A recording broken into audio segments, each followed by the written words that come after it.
Queen Sylvie of the multiple award-winning The Queen Sylvie Show. You want to expand and get noticed? Then come outside your box and into our world. Internet advertising has a real impact on global awareness and even sales, so let's make an impact together. Offering for a limited time advertising and sponsorship packages that excel your purpose. So contact Queen Sylvie or Smooth Tim for the exciting opportunities that awaits. Yeah. Are you tired of driving around a dirty car? Say hello to the ultimate solution for your car. Quick Auto Detail, home, work, or wherever. Their mobile car spa will clean and shine your car anytime and anywhere. Their products are gentle on your car's paint, and they use only the highest quality materials. Book your appointment now.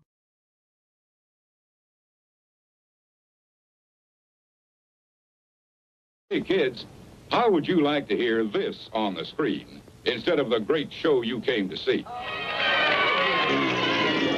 That's what you sound like. Honest. Please cooperate and do your part in keeping this theater quiet so everyone, including you, can enjoy it. Now remember, lots of adults and kids too paid admission to enjoy the show. We must insist on absolute quiet. This morning, asbestos could be coming back to the U.S. The last type of asbestos was banned during Biden's administration. Now this week, the Environmental Protection Agency says it wants to investigate whether the ban was too extreme. The mineral used to be widely used in insulation, automotive parts, and building materials, and has been linked to thousands of deaths annually. The EPA says it will make a decision on the reversal of the ban in the next 30 months.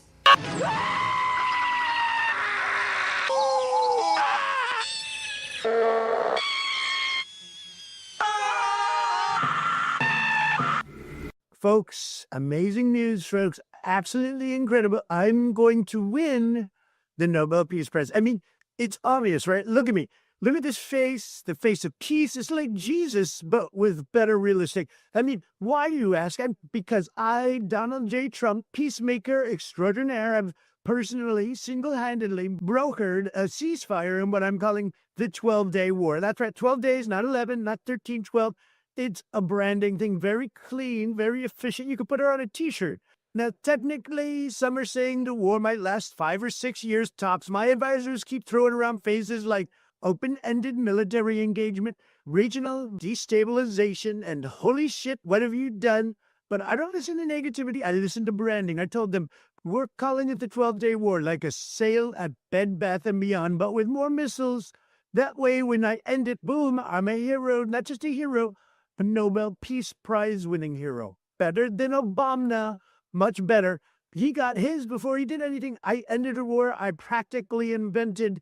So I'm just waiting for the call from the Nobel people. It should come in any second now. Any second. Ring, ring.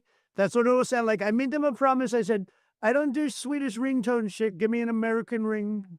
Melania, sweetie, where's my Nobel call?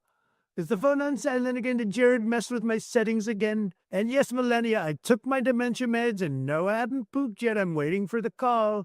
I like to do my calls on the golden throne. You know this, Melania. Oh, Stephen, what do you want? God damn it. Sir, I regret to inform you, they broke the ceasefire. Israel just bombed Iran again. God damn it, these bastards. Every time I try to end a war, they start another one. It's like trying to put out a fire by throwing gasoline and praying. I just gave Bibi everything. I gave him weapons, money, a voucher for unlimited Diet Coke at Mar-a-Lago. And what does he do? He bombs Iran like it's a Hanukkah tradition. This isn't respect. This is disrespect on the world stage, no less. Do you know how humiliating it is when your client ignores the ceasefire you invented? It's like inventing the iPhone and watching someone use it to sext your wife. And now everyone's blaming me. Can you believe that? I'm being blamed for trying to help. They say Trump destabilized the Middle East. Excuse me, it was already very unstable. I just gave it a little pizzazz, like a reboot. It's like Middle East 2.0, Electric Boogaloo. You know what? I'm still going to get that prize because the Nobel Committee, they respect branding, and I made war trendy. I made war go viral, and then I ended it, sort of, for like 6 hours. That counts, right? That's historic, right? So I don't care what they say. I'm the best peacemaker in history, better than Jesus. Jesus died. I got indicted and kept going. And when they finally call me, they'll play Hail to the Chief while I answer, because I'm not just winning the Nobel Peace Prize, I'm doing it with a mushroom-shaped missile in my pants and a Diet Coke in each hand. You're welcome, Earth. Ladies and gentlemen, may I have your attention, please? It's time for the final countdown. The show starts in 10, 9, 8, 7, 6, 5, 4, 3, 2, 1. Let's rock. Hey, what is happening, world? Welcome to another Wednesday hump day on Tim's Tidbits. Appreciate you tuning on in. Hope we can have a few smiles while we're talking about what's going on around the world. And it has just been an absolute amazing week, hasn't it been? And I'm sorry I took last week off. Spent a little recreational time. Had to air my brain out. I recommend that all you do the same too. Take a little time off, get away from these TV sets and just air your brain out. It needs to rest. Anyhow, hey, let me give a quick shout out before we get started to last week's, or 2 weeks ago's listeners, actually. Those of you in the United States, the United Kingdom, Canada, Mexico, Germany, Poland, Africa, France, Ireland, Australia. Thank you guys for tuning on in. Certainly appreciate that. Anyhow, let's get into tonight's show. You've seen a little bit in the little cartoon clip that I played just before the show started about the strike on Iran's nuclear sites. And if you listen to every different sides, depending upon the news agency that you prefer, you're going to hear different varying stories. But in any regards, I want to clean it up real quickly with a bit of leaked information, apparently, that came out that the administration isn't too happy about because it alludes to the fact that maybe the missile strike in Iran may have not been all that successful. Let's take a peek at this. Meanwhile, the US military strikes on 3 of Iran's nuclear facilities did not destroy the country's nuclear program. That's according to a preliminary classified report cited by CNN and the New York Times. The report says the American strikes are only likely to set back the program by a few months, as Iran's stockpile of enriched uranium was moved before the strikes and therefore not destroyed. The findings oppose US President Donald Trump's repeated claims that the strikes completely and totally obliterated Iran's nuclear facilities.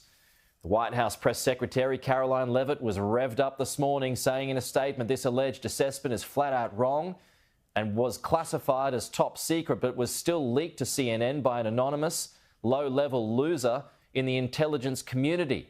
The leaking of this alleged assessment is a clear attempt to demean President Trump and discredit the fighter pilots who conducted a perfectly executed mission to obliterate Iran's nuclear program. Everyone knows what happens when you drop 14 30,000-pound bombs perfectly on their targets. Total obliteration. Okay, and I don't think anybody's doubting the precision accuracy of the individuals, the military that dropped the bombs. What's being debated is, was they forewarned somehow through the threats that Trump made on television, or possibly if you look at some of the other things out there, that all of a sudden pizza was getting delivered to the White House Situation Room, and everybody figured, hey, something's going on. So, hey, maybe Iran moved their enriched uranium and to another location. Maybe the bombing was successful at those sites, but was the mission really accomplished? That's the question that's at hand. But anyhow, Trump had tried to broker his own ceasefire deal between Iran and Israel, and I think that lasted about maybe 20 minutes. I don't know. But it didn't last long at all. But let's hear what Donald had to say about these guys that just could not adhere to his idea of what a peace agreement should be. You know what? We basically have two countries that have been fighting so long and so hard that they don't know what the fuck they're doing. Do you understand that? And there's a quick assessment of what's wrong. There's a quick assessment from our president of what's wrong with Israel and Iran. They've been fighting so long that neither one of them knows what the fuck they're doing. I'm glad that he was able to clear that up for us. Hey, I don't know, folks. I truly don't know, but that's a mess over there. That's genocide over there.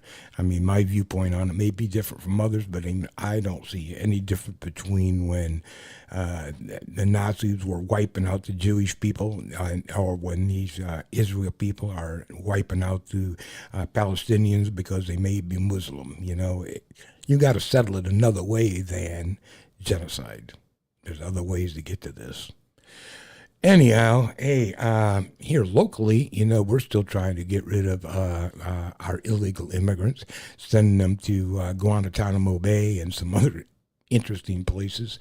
And apparently they're talking about getting a development established in the Florida Everglades, mind you, to house some of these illegal immigrants until they can get them properly deported or whatever they're going to do with them. I'm not quite sure. But take a look at this, and this seems like an ideal location to send people who are going to await trial or get before a judge to see if they are determined to be innocent or guilty or deported or who knows what. But check this out. Tonight, construction is underway deep in the Florida Everglades on a massive migrant detention camp that state officials are calling Alligator Alcatraz. Starting next month, 5,000 migrants will be housed in trailers and heavy-duty tents at this remote abandoned airfield. As I call it, Alligator Alcatraz. In a promotional video set to music, Florida's Attorney General lays out what he considers a deterrent for any potential escapees. People get out, there's not much waiting for them other than alligators and pythons. But some local officials warn the environmental impact could be devastating. We have environmental and physical stewardship and safety concerns. The Trump administration has said it wants to get up to 100,000 beds at detention centers across the country to facilitate mass deportations. A lot of bad people were let into our country. We're getting them out, and we're getting them out fast. The Department of Homeland Security says the new facility will cost about $450 million a year and will be reimbursed in large part by a FEMA program previously used to shelter migrants in places like this hotel in New York City. Do you think that this is a good idea for your home state? Well, I 100% support the president's deportation efforts. It's the president's priority to get those individuals out of our country. But immigrant advocates argue the money has not been set aside by Congress. And the biggest concern is the grave inhumanity that seems to be at stake in terms of sending people to incredibly inhumane, brutal conditions. An administration official tells NBC News that ICE currently has nearly 60,000 detainees in custody, a record. Thank you to our POTUS. We really appreciate you. Anyhow, yeah, they'll probably pay for that through the reconciliation bill. And if you have not really paid attention to that reconciliation bill, they're going to be doing all kinds of cuts to FEMA, you know, our federal emergency management. So those people who are in disaster situations, too bad for you. They're cutting the EPA regulations so that, you know, that would be your various environmental controls, pollution controls, forever chemicals, microplastics, and everything that's been proven through science to be bad for you. They're going to roll back the regulations on that. Also sell off millions and millions of acres of public lands from the Bureau of Land Management, and the National Forest Service. And for what purposes, I don't know. They're going to housing to the highest bidder. I'm not quite sure. Yeah, who knows what's going to happen to your national parks, you know, to your national monuments. You need to pay attention to this thing. This is coming up like real quickly that we're going to be having another election. And I believe that you will have, 33 Senate seats up for election and 435 House seats up. So get out there and vote. If you don't like what's going on, make your voice heard. This is getting crazy. There's no way that we should be putting up with some of this stuff, especially some of these rollbacks and also selling off of our public lands. I'd like to know what your opinion is on that also. But let's take a quick summarization of 10 years of Donald just to see how great it truly has been. Look at those hands. Are they small hands? Grab him by the... Donald J. Trump is now President of the United States. I, Donald John Trump, do solemnly swear. The United States is ready to totally destroy North Korea. He wrote me beautiful letters, and then we fell in love. Okay? You've got a really nice country here. It would be a shame if anything happened to it. And then I see the disinfectant, where it knocks it out by injection inside or... I'm not going to answer the question. Why because, would you answer that because question? the question is, the question is, Justice, the radical question, left. will you shut up, man? Listen. Joe Biden has been elected president of the United States.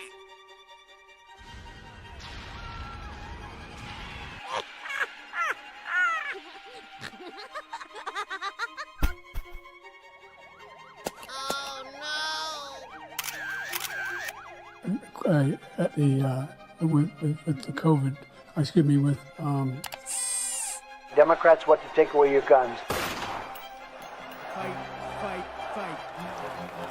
I'm not loving it. Donald J. Trump is now President of the United States. And the days of rule by unelected bureaucrats has only just begun. You got to be more thankful. You don't have the cards. I mean, he's done a lot of talking. And what you're doing is very disrespectful to me.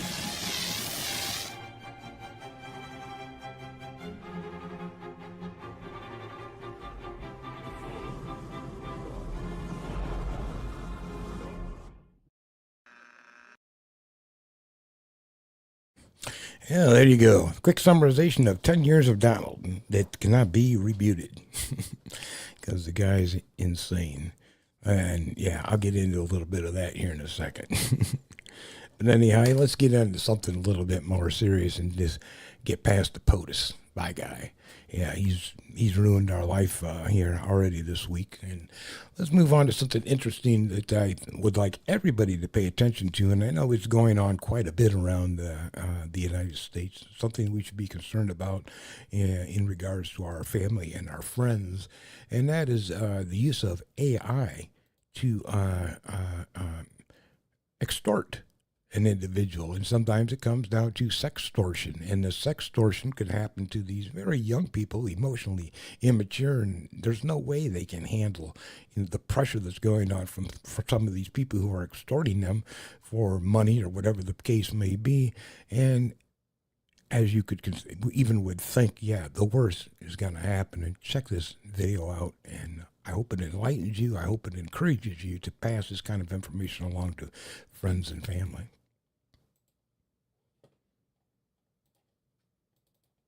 Sorry to hear what's going on. This teenager was the victim of a vicious sextortion plot that ended in him taking his own life with a gunshot. Elijah Heacock's parents say the high school sophomore was being blackmailed by an anonymous person who threatened to send AI-generated nude images to his friends and family if he didn't pay up. Our son did send them $50. They wanted $3,000. As soon as they got their money, they informed him that's not enough.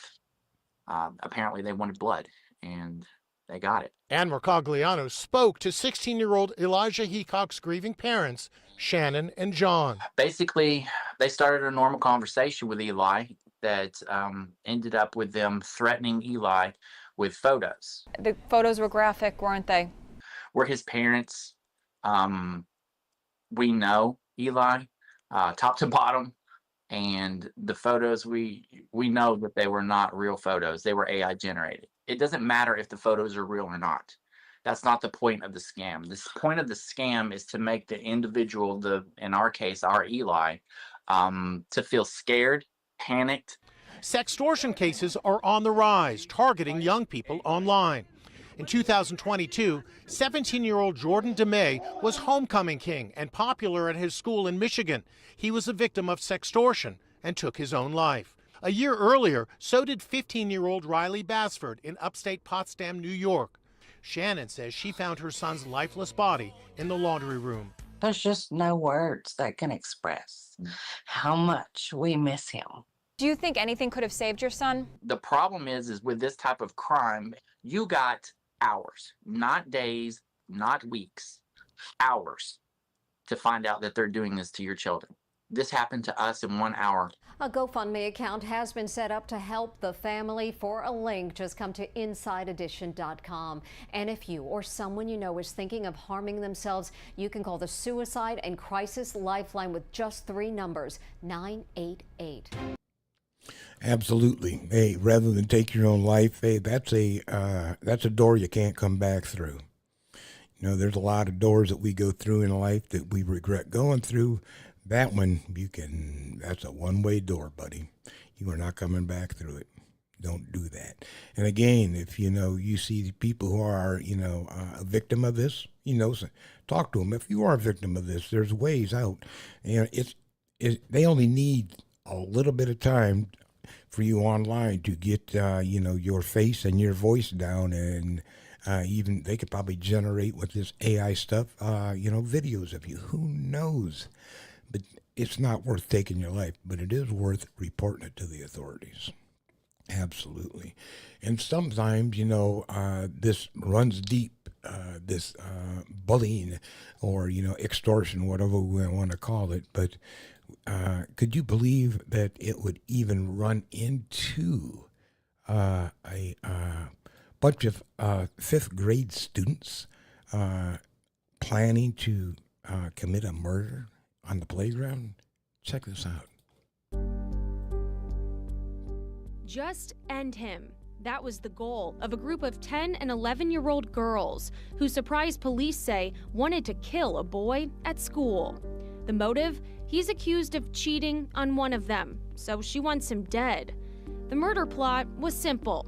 According to the police report, 4 5th grade students at Legacy Traditional School's West Surprise campus planned to lure a classmate to the charter school's outside bathroom and stab him in the stomach. And each girl had a role to play to get away with it. One would bring the knife, another would forge a suicide note to make it seem like he took his own life, and someone would act as a lookout while the other carried out the stabbing. And to avoid fingerprints on the murder weapon, they would wear gloves. Documents say the friends came up with the plan during lunch and recess on October 1st. Legacy administrators worked with the school resource officer to investigate when students who overheard the plot came forward. The next day, their backpacks were searched and the suspects were individually questioned with their parents present. All 4 children were then arrested for threatening and disorderly conduct misdemeanor charges. The police report says 3 of the students showed remorse, but the 4th would smile and laugh while making excuses for their actions. Wow. 10 and 11-year-old girls plotting to kill a boy because the boy apparently cheated on one of them. And that must have been the one that thought it was humorous, the whole situation. But they had that plotted up. They watching too many damn movies. Unbelievable. Yeah, that kind of violence, can transcend into our grade schools. I never worried about that, and I bet you never worried about that kind of craziness either, transcending into our schools, and it's a sad, sad situation that it has. Anyhow, hey, I want to do a little bit of money watch for you. As a matter of fact, there's a new scam going on. We know there's scams going on trying to claim that you owe for turnpike fees or other miscellaneous, or maybe a package that has not been delivered. Here's a new one they're going after for maybe you missed your jury duty. This morning, authorities sounding the alarm on a new phone scam that could cost you thousands involving jury duty. They got me scared to the point of losing the ability to really think clearly about what was happening. Kelsey Hogan spoke to our Detroit affiliate WXYZ. She says a man claiming to be a deputy said that she missed jury duty and needed to come into the station immediately. And this is where it got scary. He's like, I'm calling because I want to keep this matter in the civil courts. If we move over to the criminal courts, what's going to happen is officers will come to your house today and they will detain you for no less than 72 hours. She says he wanted her to fork over $9,000, and that was a red flag. Kelsey hung up, but veterinarian Jade Scott wasn't so lucky. A similar scam cost her $2,000. They called my place of work and really rocked me. That threw me for a loop. We've tracked warnings about jury duty scams on court sites in all 50 states, Have a legal matter here that requires your immediate attention. including Ohio. We're going to call back as soon as you get this message. Just last month, someone claiming to be a sergeant with the Franklin County Sheriff's Department told me that I had missed jury duty. He said that I needed to pay a citation or a warrant would be issued for my arrest. And that's when I hung up and called the Sheriff's Department and also the district court. And both of them told me that that was a scam. Not just are these people being hurt, but it's undercutting people's willingness or interest in, interacting with the court, serving as jurors. Very important civic duty. Ohio's Southern District has seen a recent spike in these calls across Columbus, Dayton, and Cincinnati. The first contact from the court is always going to be mailed. But again, the key point is they're never going to call and ask you for money or tell you, hey, we need you to pay this to make this arrest warrant go away or something like that. Well, in the money demand here, that's always going to be the red flag, but in a lot of cases, including mine, these scammers have really specific details about you, and that coupled with the seriousness of the courts, and it can set a lot of people into panic. Alex Perche, ABC News, Washington. Hey, there's another interesting scam on the road for you. So you get that phone call, bye guy. Yeah, sheesh. I could imagine that could be putting you on edge when you get a call like that, but obviously he did the smart thing. And if you get calls like that, again, call the sheriff's office if they've got warrants. That's who issues warrants throughout the country. That's the original job of the sheriff, is to issue warrants. So that's where that starts. And so call the sheriff's office of your local jurisdiction and say, you got to have a warrant out for me. I got this obscure phone call. Check it out. If they do, settle it. If they don't, hey, the worry's off your shoulder. Unbelievable. But hey, speaking sometimes of cops, and I know everybody, at least I have, has been stopped at one time and or the other by a police officer, and they're going to ask you 1,000,001 questions. And sometimes you may feel that, man, that's getting a little bit invasive, and or why are you even questioning me in the first place? I'm just walking down the damn street. But let's see, this is a funny little video. Let's see what happens if the tables are turned and you arbitrarily walk up and start asking the cops questions about what they're doing and why they're there. Are you with somebody in particular? Or just me. Watching you take pictures of our parking lot. What's this about? Is that a problem? Yeah, this is a police law enforcement parking lot. Yeah, it is a problem. Oh. Who are you? I'm Detective Mike Jardine. Oh, yeah? What are you working on? What are you working on right now? Several cases. Okay. What is this about? Are you working on something right now? Am I? Yeah. Yeah, I am. All right, what are you working on? What are you working on? It doesn't matter what I'm working on. I'm asking you, what are you doing here taking pictures? Where have you been today? Have you been here all day? Or have you been out and about a little bit? What is this about? Who are you? I'm asking the questions. Where have you been today? No, have you been here? I'm asking the questions. You're on this property. You're on this property, so you need to answer my questions. Are you drunk? Why are you slurring your words today? So have you been here all day, or have you been out? Have you been to the bar today at all? Who are you? Have you been to the bar today? Who are you? I'm an investigator. Investigator for who? Investigative journalist. I investigate corrupt officials. So I'm wondering, where have you been today? Have you been here all day, or have you been out at the bar at all? Working on a fraud case. That's okay. Where I've been. Okay. Have you been to the bar at all today? No.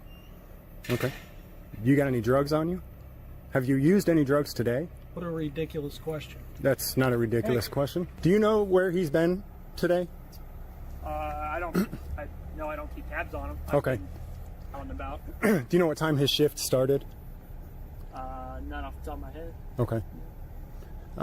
Does he usually drink on the job, or no? Not that anybody knows of for sure. Have you guys ever breathalyzed him while he's been on the job? Would you submit to a breathalyzer for me right now? You're ridiculous. You know that? Hey. You've got about 5 minutes to get out of here right now. Or what? See how Or uncomfortable? what? You're He's very on uncomfortable. My law property. enforcement. This isn't your Yeah, it is. property. Shut the hell up. Get out of here now. What'd you say? I said shut up and get out No, of here. you get out of here now. Hey, you better get your boy. Get your butt back in your office You and do shut your up. job. You shut up and get You out of get here. your butt back in your office and do your job. No. No. You quit drinking on the job. You understand me? Whatever. You punk ass. You get your ass back in there. You don't look back here again.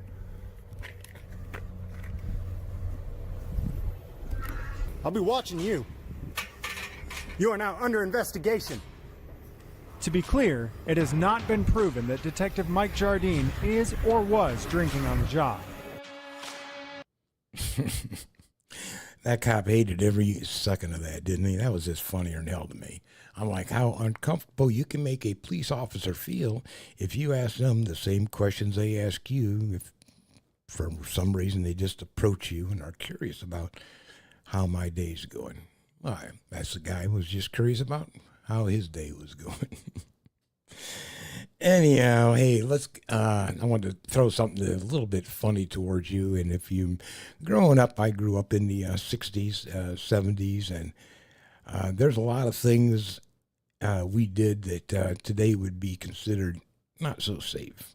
And there's a lot of things and products that were on the market that today are considered not so safe.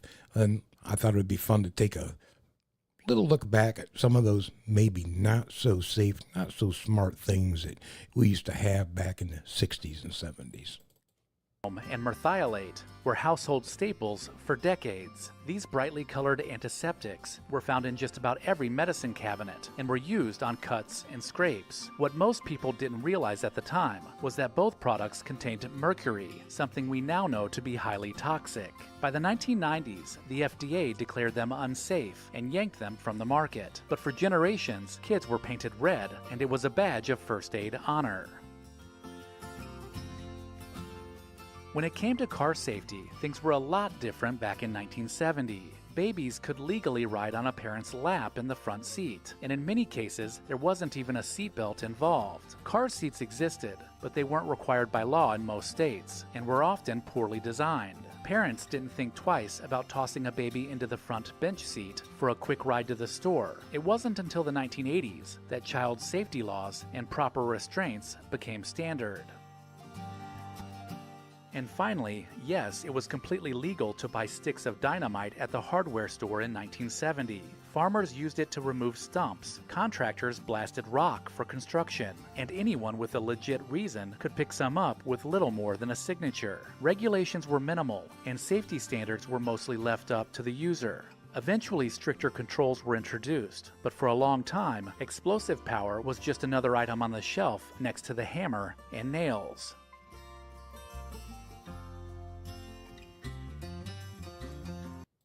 All right, the good old days. When we used to drink out of garden hoses and they had lead pipes, and yeah, we had fiberglass insulation all around us. It was a great time to grow up. Anyhow, hey, I'd mentioned FEMA a little bit earlier, and apparently there was a little problem that happened last week. A alert, instead of a severe weather alert being put out for some of the activity that was going on, a slight mistake was made, and, well, you know, it got covered by the news. Check it out.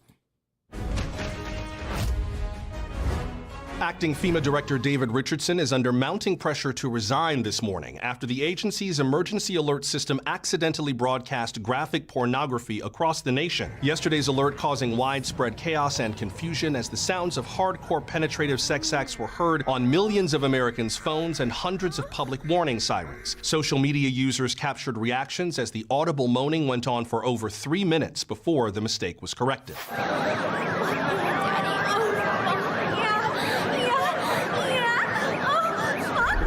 An internal investigation has found that the mistake stemmed from a video titled "Mature Busty MILF Fucked by Hung Tennis Instructor" that Richardson had open in an incognito window. According to the investigation, his department's initial attempts to turn it off only made it louder. Maybe you'd like to feed me those balls in the shower. Huh, Daddy? People across the country are still reeling from yesterday's shocking warning. I don't know how they let something like that happen, or why they had to turn it off. Despite the controversy, Richardson says he has no plans to step down, calling the pornography a, quote, grade A dick down, and that if Americans didn't like it, it was probably, quote, because they're gay. FEMA officials, however, are reassuring the public that steps are being taken so something like this never happens again, and in the event of an actual emergency, alert systems would properly play the really kinky shit as intended. Coming up next, more on the deadly virus that's making quite the splash in Southeast Asia. You're watching. Interesting. I can't believe that happened myself. That would be quite disturbing now, wouldn't it? Hey, let's move on. We'll give FEMA a break just for a second. And this happened last week, and I don't know why they didn't cover it a little bit more. But I find it's almost like a movie. These kids see these movies, like these 10, 11-year-old girls. They try to plan and commit a murder. And this is right along the same type of a movie line situation. And that would be that an armored car heist for $1.5 million, folks. Well, now to the investigation in an armored truck heist in Philadelphia's Port Richmond section. The FBI is assisting local authorities after 2 men made off with a significant amount of money right here. Action News reporter Annie McCormick has the details on how they are able to make off with so much cash. It happened just before 8 o'clock this morning, and sources are telling us that Brinks driver was alone in the truck when he was approached by 2 armed men who made off with more than $1 million in cash and his gun. Philadelphia police and the FBI responding to an armored truck heist in Port Richmond. Sources say at least $1.5 million was stolen when that Brinks truck made a stop at this Home Depot in the 3700 block of East Thompson Street.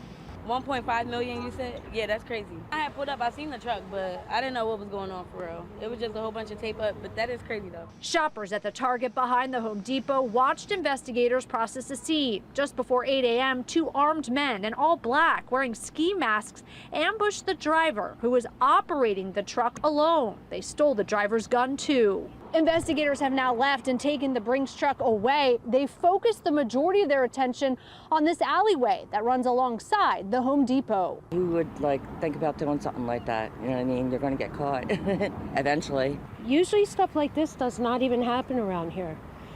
It just feels unsafe anymore. Sources say investigators are looking into another armed robbery of a Brinks truck, also involving 2 suspects. It happened June 2nd in Queens, New York. In that case, the driver and armed guard were robbed of a gun and $300 grand in cash. Back in Philadelphia, they continue to investigate. Those 2 armed men, according to police, were last seen fleeing southbound in a black Hyundai here on East Thompson Street. Reporting in Port Richmond, Annie McCormick, Channel 6. Action News. 1.5 million, those guys are gone. They are out of here for a minute. That's crazy. $1.5 million heist. And then they are relating it to another armored car robbery in Philly for $300,000. So yeah, these guys are almost running into $2 million in cash they've gotten out of Brinks. That's why they're not saying anything. Geez, start an epidemic. People want to rob damn Brinks trucks with the way things are. Anyhow, hey, let me lighten up your day with just a little bit of what I want to call a moment of stupidity. And stupidity sometimes never does take a day off. And unfortunately, this stupidity moment is brought to you by our president. Listen to what the question that this guy asks. Some of his logic is unbelievable. So we have a stupid person, frankly, at the Fed. He probably won't cut today. Europe had 10 cuts, and we had none. We're going to lose because of this too late. I call him Too Late Powell because he's always too late. I mean, if you look at him, every time I did this, I was right 100%. He was wrong. Maybe I should go to the Fed. Am I allowed to appoint myself, Doug? I don't know. Am I allowed to appoint myself at the Fed? I do a much better job than these people. So anyway, we should be 2 points lower. It'd be nice to be 2.5 points lower. Now we have a man that just refuses to lower the Fed rate, just refuses to do it. And he's not a smart person. I don't even think he's that political. I think he hates me, but that's okay. You know, he should. Wow. Can I appoint myself to the head of the Fed? That's what you want him to be president, also the head of the Fed. Wait, he would lower those interest rates. I know that's why he's all mad, is because the interest rates haven't been lowered. But hey, yeah, why don't you? And he claims that he doesn't want to be a king or a dictator, right? He just wants to control everything. Right. Anyhow, let's move on. Dude, what the fuck? Seriously? This what the fuck moment just blew my mind, and I can't believe. You know, there's all kinds of places you can go for thrill rides. Up here where I live in the Ohio, Michigan area, we have Cedar Point. I'm sure you may have a Six Flags or another place where you can go for thrill rides. Or maybe if you could go out west to the Grand Canyon, and they have a little overhang, the Indians do, the natives over there, and you can take a look through the glass walkway down into the Grand Canyon. But here's a walkway that gives you more than just a view. Check this out for my what the fuck moment. What happened after the glasswalk broke? The East Taihang Glasswalk, situated in Hebei, China, is a skywalk bridge that opened in October 2017. Elevated at 1,180 meters above sea level, it spans 226 meters in length. The bridge features tempered glass 30 millimeters thick and is only 2 meters wide. It offers tourists a chance to experience terror. Visitors are in for a shock when, at one point, the glass beneath them cracks, accompanied by sound effects controlled by computers. Yeah, right? No. That would freak you the hell out. I mean, why? That's insane. So I say, a walkway like that and it acts like it's getting ready to break and has sound effects? No, thank you. I don't need that type of thrill. No. Especially if you didn't know that it was going to happen. That'd be insane. I'm surprised that people don't have cardiac arrest on that shit, thinking they're going to fall to their death. But hey, anyhow, let's move on to another part of the show that everybody always appreciates, and that is our Asshole Award. And I came across these fellas on Facebook, and they have what is called a slap and kick thing. They go around and arbitrarily just film themselves slapping and kicking someone. And they have people that actually are following them and getting views, and I consider this to be a fantastic nominee for our Asshole of the Week award. They're coming up on us. Oh yeah, there's one trying to flank us on the far right. All right. Show him.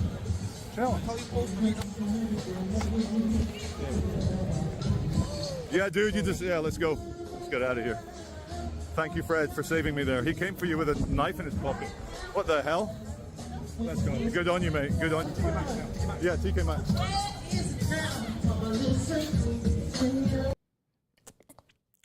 Assholes. Well, that was just insane. And they for no reason, stop a person, slap them, kick them, take off. That's their thing. Kidoki.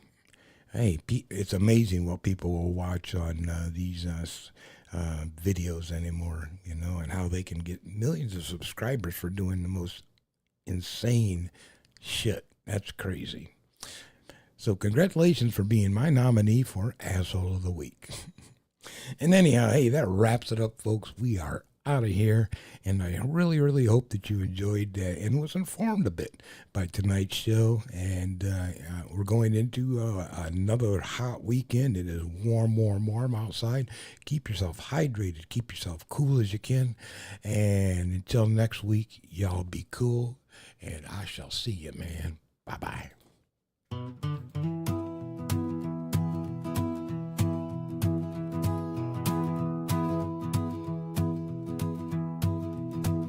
So you tell them you're just thinking, not sure what you'll do, but you're really just buying time. Gonna strike and then they're through. Ain't no element of surprise when Iran knows your full plan. They just move their uranium and watch you bombing all their sand. Just the midnight hammer shining ever so bright. It's loud on Fox and Newsmax, but their uranium out of sight. Oh, that midnight hammer gives Trump some gravitas, makes the Congress all but invisible. The MAGA dubs give Trump a pass. Now his pundits all are crowing like it's World War III we won, but Tehran just shrugged his shoulders and moved gear before the run. We dropped billions out the sky now, took out 2 1/2 sites, called it shock and all, but brother, we just rallied the Shiites. Yeah, the midnight hammer goes clang in the night, but the Ayatollah's breathing and the drone pics show some life. It's a show for the cameras, a con man's dream come true. When you're losing border opinions, distract them is what you do. Now the strike was oh so secret, not even Pete signaled it. And reporters calling Trump Churchill, well they're buying his bullshit.